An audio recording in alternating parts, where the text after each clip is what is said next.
Hello everyone, myself Shiran Lohr. I'm here to give a small presentation on purchase order procedures, which is a part of the subject strategic sourcing in supply chain management. So the purchase order procedures are as follows. First one, complete a requisition form.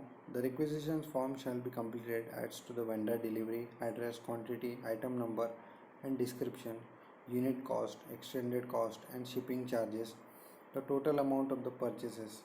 Sign the requisition and put what the funds the order should be purchased from. Send to local bookkeepers, or if federal funds, send to the proper program or coordinator at central office. Bookkeeper will issue a purchase order and it will be signed by the principal or the head of the plant. If central office, it will be signed by program coordinator and superintendent. Allow a 3-day turnaround.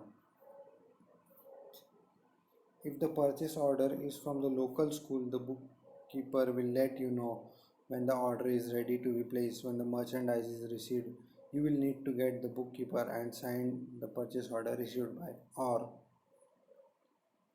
if the purchase order is coming from a central office, you will receive an email from the purchase order attached and you can place the order. Once all the merchandise is received, you should print out the purchase order and sign received by and return to the central office. No orders are ever to be placed without the approved purchase order. So here is a example of a purchase order, requisition purchase orders. It contains two, means who the order is to be given.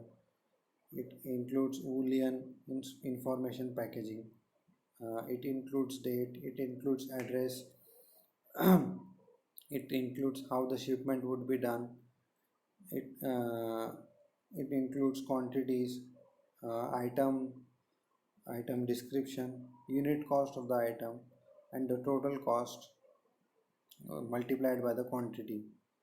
So the list is given here. Only one item is uh, as taken as an example, but there are multiple items and whose total is taken at the end at the bottom, and in the end to the principal or whichever. This purchase order is for a school, so for production plants there may be different format, but the basic concept is the same. So instead of principal there may be a plant head sign or general manager sign or whatever. So to the principal, and he has to sign in the provided area and etc. So this is a basic format of a purchase order. We have one more format, I think. This is a invoice or purchase order online. That was a kind of manual thing.